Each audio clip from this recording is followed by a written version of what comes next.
Imaginen por un momento la planificación de un puente colgante gigantesco. Los ingenieros ya tienen los planos maestros, el presupuesto aprobado y, o sea, los materiales ya vienen en camino. Ajá, hasta ahí todo suena ideal. Todo perfecto, ¿no? Pero de repente, la autoridad reguladora de la ciudad les entrega un manual, no sé, de 1000 páginas y les dice, bueno, este es el estándar, buena suerte adivinando qué tornillos y qué tensores vamos a revisar con lupa antes de dejar que pase el primer auto. Uf, o sea, esa es la receta perfecta para el desastre en cualquier proyecto de ingeniería. Totalmente. O, bueno, al menos para una cantidad enorme de ansiedad y esfuerzo mal dirigido. Porque si un equipo no sabe qué es vital y qué es periférico, el proyecto simplemente colapsa bajo su propio peso. Exacto, colapsa. Podrían pasar semanas enteras, digamos, puliendo las barandas peatonales o eligiendo el color de las lucecitas decorativas, mientras que los cimientos de acero podrían estar súper mal calculados. Sí, y al final el permiso te lo deniegan. Te lo deniegan, claro. Y bueno, bienvenidos a esta nueva exploración detallada. Hoy no vamos a construir un puente de acero, pero sí vamos a analizar la construcción de algo que es igual de complejo, invisible e indispensable. Hablo de las arquitecturas de software. Un tema fascinante y doloroso a veces. Sí, bastante. Específicamente, hoy vamos a decodificar la estrategia definitiva para dominar el plan de estudios oficial de la certificación Foundation Level del ISA QE6. La famosa CPSAF.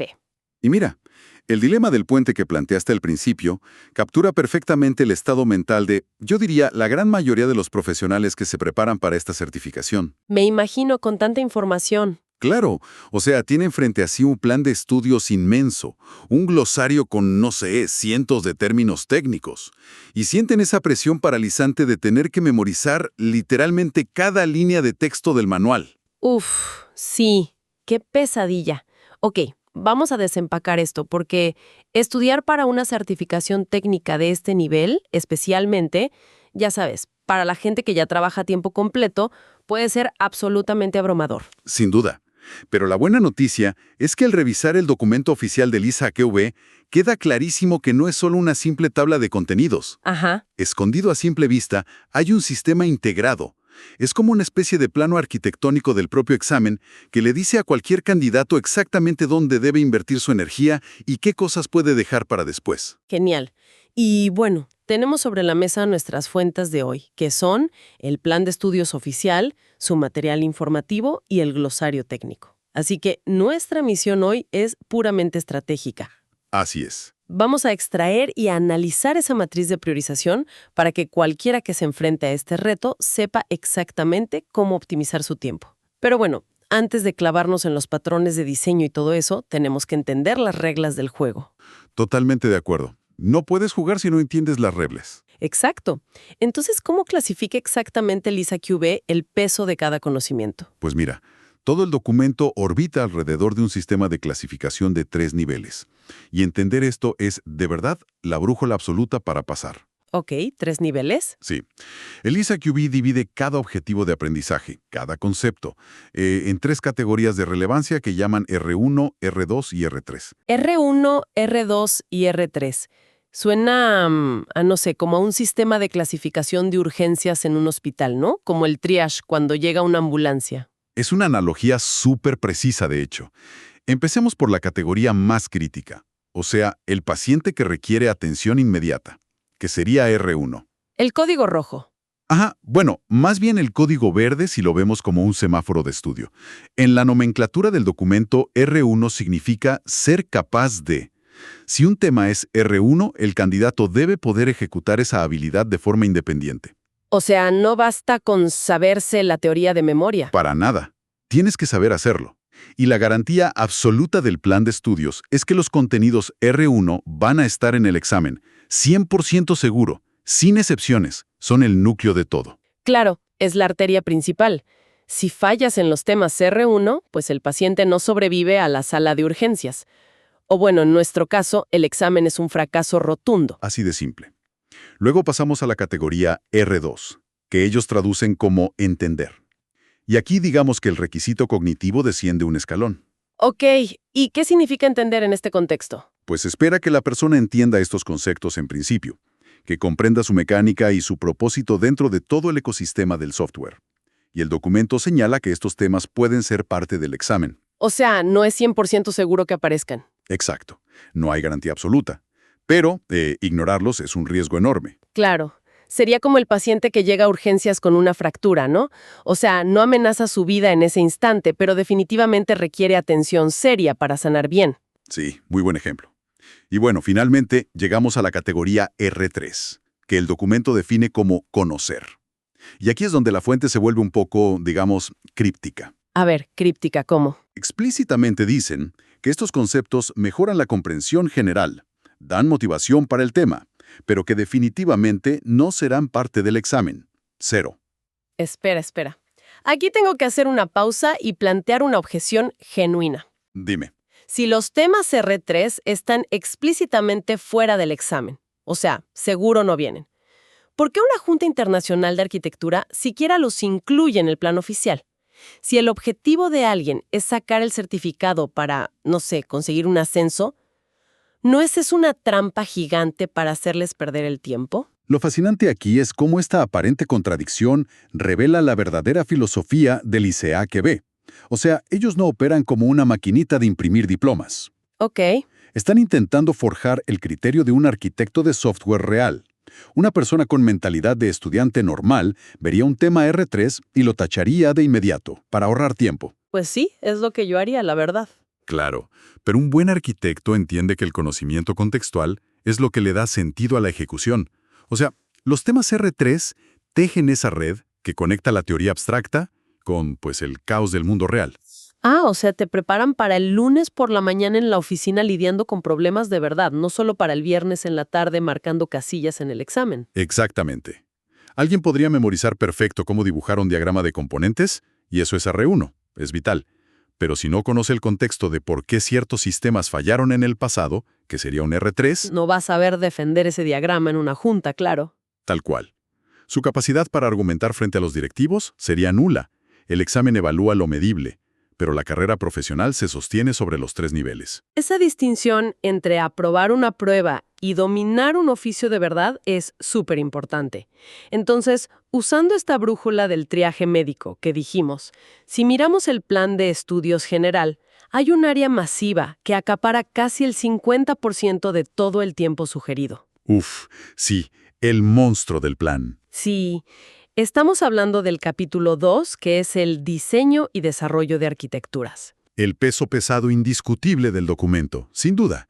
Si analizamos la distribución de tiempo de los 990 minutos totales del entrenamiento, Que es un montón. es muchísimo, pues 420 minutos se dedican exclusivamente a este capítulo. Casi la mitad del curso es sobre decisiones de diseño, identificar factores de influencia y estructuras modulares. Es, digamos, un océano de R1s. Y las fuentes son muy específicas sobre lo que significa diseñar en este contexto. O sea, no se trata de hacer diagramitas bonitos en una pizarra. Para nada. Mencionan mucho la identificación independiente de restricciones tecnológicas. Porque, a ver, un arquitecto no diseña en un mundo de fantasía con presupuesto infinito. Exacto, hay que ser realistas. Claro, si la empresa ya firmó un contrato millonario con un proveedor de nube, o si los servidores físicos tienen 10 años de antigüedad, pues no puedes diseñar una arquitectura de microservicios asumiendo que tienes recursos ilimitados. Totalmente. Reconocer esa pared de ladrillo y adaptar el diseño es una habilidad R1. Sí. Y dentro de ese universo del diseño, hay un concepto que la fuente destaca repetidamente con clasificación roja de urgencia o verde de avance obligatorio, como quieras verlo. Ajá. Me refiero al diseño e implementación de los famosos conceptos transversales o cross-cutting concepts. Y aquí es donde la mente del arquitecto debe separarse de la del programador. Aquí es donde se pone realmente interesante. Porque, revisando mis notas sobre el glosario, menciona cosas como persistencia de datos, seguridad, el manejo de errores y concurrencia. Sí, esos son los clásicos. Y normalmente, ya sabes, se usa la analogía de la fontanería y los cables de luz de una casa para explicar esto de los conceptos transversales. Ajá, es la metáfora típica. Pero me parece insuficiente, la verdad. Pensándolo bien, yo creo que se parecen más al sistema nervioso central y al sistema circulatorio del cuerpo humano. ¡Wow! Esa es una metáfora infinitamente superior. A ver, desarrollémosla. Mira, un hígado o un pulmón serían los módulos individuales del software, ¿no? Tienen funciones muy específicas y cerradas. Pero el sistema nervioso cruza todas las fronteras de todos los órganos. Claro. Si un módulo, o sea, un órgano falla, pues pierdes una funcionalidad. Pero si el manejo de errores, que sería como el sistema nervioso que transporta el dolor, colapsa, todo el organismo entra en shock sistémico. Uf, sí, sin importar cuán perfectos sean los módulos individuales. Exacto. Por eso es un R1. No hay software vivo sin un sistema nervioso sano. Es una forma brillante de visualizar por qué el ISA-QB es tan estricto con este tema. Y de hecho, si miramos el glosario, dan estrategias muy avanzadas para armar estos sistemas nerviosos. ¿Cómo cuáles? Toma, por ejemplo, el patrón CQRS, que es la segregación de responsabilidades de consultas y comandos. Este es un concepto transversal súper clásico para lidiar con el rendimiento y la persistencia de datos. Ah, sí, lo leí. O sea, en arquitecturas muy complejas, el flujo de datos de lectura casi siempre es abrumadoramente mayor que el de escritura. Claro, me imagino una red social. O sea, millones de personas ven una foto, pero solo una persona la sube o la edita. Precisamente. Entonces, si el arquitecto obliga a ambos procesos a usar el mismo modelo de datos, está creando un cuello de botella artificial masivo. Lógico. Al separar los modelos de lectura y escritura, usando CQRS, permite que el sistema escale de forma asimétrica. Y entender e implementar ese nivel de aislamiento transversal no es una sugerencia, es un mandato absoluto para el examen. Y bueno, hablando de aislamiento, la modularización en sí misma es fuertemente R1 en el documento. Ocultamiento de información, alta cohesión, acoplamiento débil, todas las superestrellas del diseño están ahí. Las bases de todo. Sí, pero fíjate que al contrastar las fuentes, me topé con un detalle rarísimo sobre los famosos principios SOLID. Digo, es un estándar súper conocido en la industria. Sí, todo el mundo habla de SOLID. Pero el plan de estudios hace una división que parece casi quirúrgica. Dice que el principio de responsabilidad única, la letra S, y el de abierto cerrado, la O, son R1.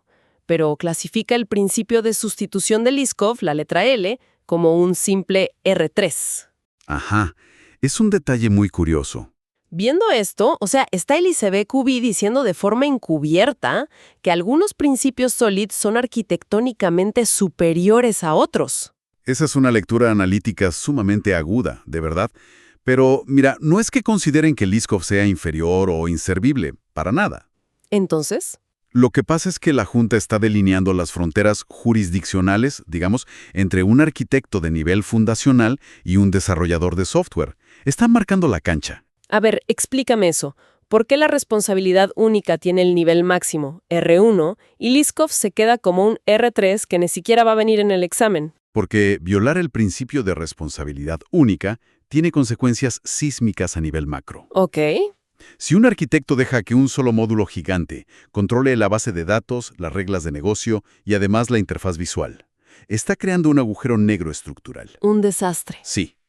La cohesión se destruye, el acoplamiento se dispara por los cielos, y cualquier actualización futura va a generar conflictos horribles entre docenas de desarrolladores tocando el mismo archivo. ¿Es un problema organizacional? Claro, el daño es sistémico y se nota de inmediato. Exacto. En cambio, el principio de Liskov, que a grandes rasgos dice que los objetos de una superclase deben poder ser reemplazados por sus subclases sin romper nada. Ajá, sí, polimorfismo y herencia. Exactamente. Es una preocupación vital, sí, pero ocurre a nivel microscópico, a nivel de código. Si un programador viola Liskov, probablemente meta un bug molesto en alguna parte, pero difícilmente va a derrumbar toda la arquitectura del sistema. Ah, ya veo. Elisa Cubet está diciendo, en este nivel, tu trabajo es evitar que el edificio se caiga a pedazos, no asegurarte de que cada puerta cierre sin hacer ruido. Esa es la diferencia. Wow, eso es diseño estratégico puro.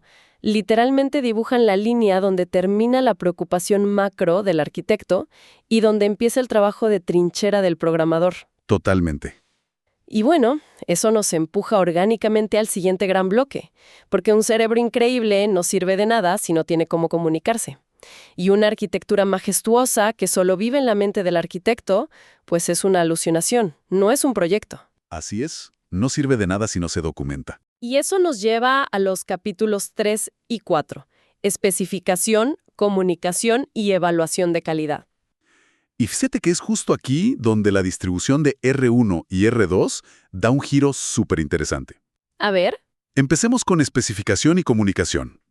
El documento es súper tajante al decir que describir interfaces, internas y externas, es un R1 innegociable. No es solo saber que es una interfaz, es documentarla con rigor absoluto. Y tiene todo el sentido del mundo si recordamos la idea de la responsabilidad macro. O sea, en una empresa grande, diferentes equipos hacen diferentes partes del sistema. Exacto. La interfaz no es solo código, es literalmente un contrato vinculante entre seres humanos.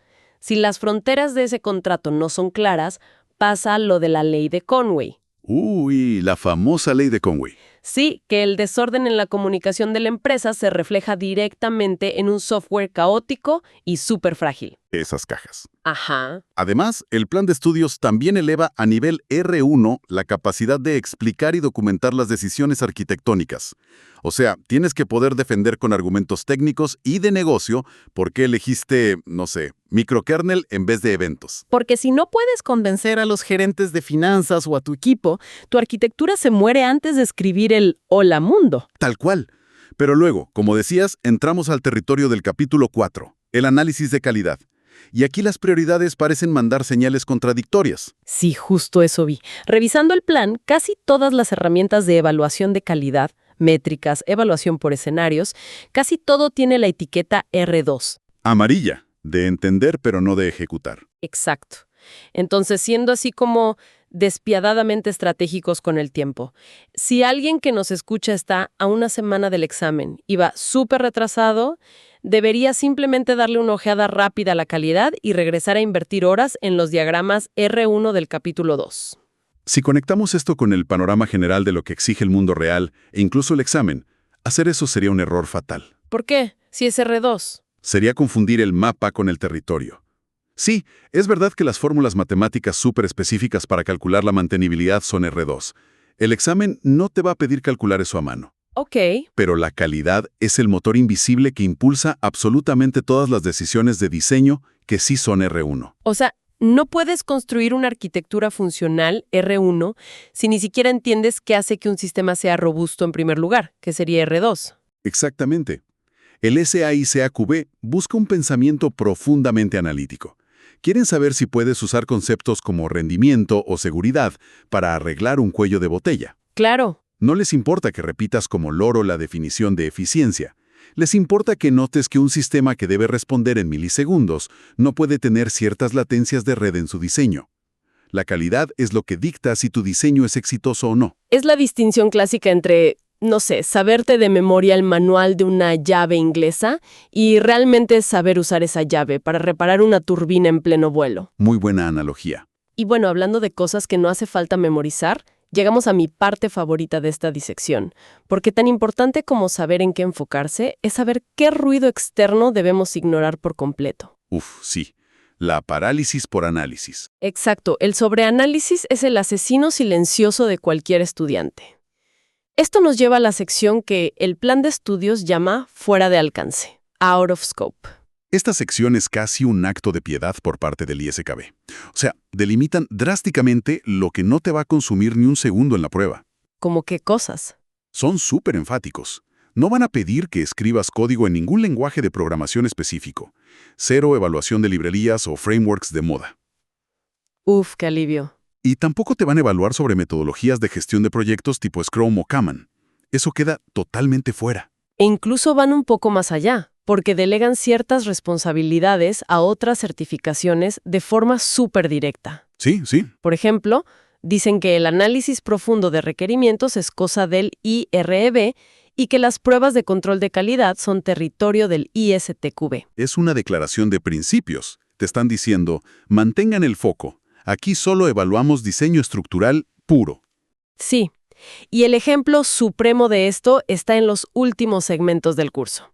Hay un capítulo entero, el capítulo 5, dedicado a ver ejemplos concretos de arquitecturas reales. Ajá. Son horas de ver cómo grandes sistemas resolvieron problemas. Sí, horas. Y sin embargo, Elisa QB clasificó todo ese capítulo como un rotundo R3. El manual dice sin rodeos que esa parte no es relevante para el examen. Te juro que me sacó una carcajada cuando lo leí. ¿Así? ¿Por qué?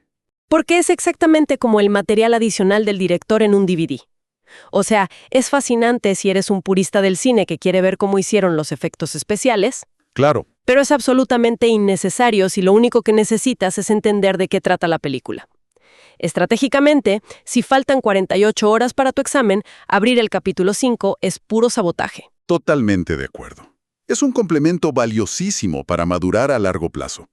Pero en términos del examen, es ruido. Hay que ignorarlo sin culpa. Pero, a ver, cruzando toda esta información de las fuentes, me topé con lo que parece ser una paradoja monumental. Y necesito que me ayudes a resolverla. A ver, dime.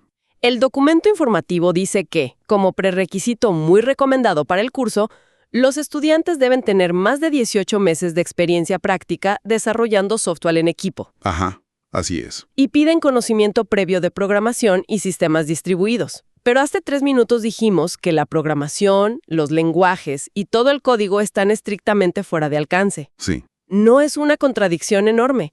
¿Por qué te exigen experiencia picando código en las trincheras si el examen se niega rotundamente a evaluar esa habilidad? Sabes, esto plantea una pregunta importantísima, porque toca directamente la psicología del rol del arquitecto. Te escucho. Esa exigencia de 18 meses no está ahí para ver qué tan rápido tecleas o si sabes compilar funciones complejas. Esa experiencia en el barro, desarrollando, es el precio de admisión para que entiendas el concepto del dolor técnico. Ah, la deuda técnica vivida en carne propia. Exactamente.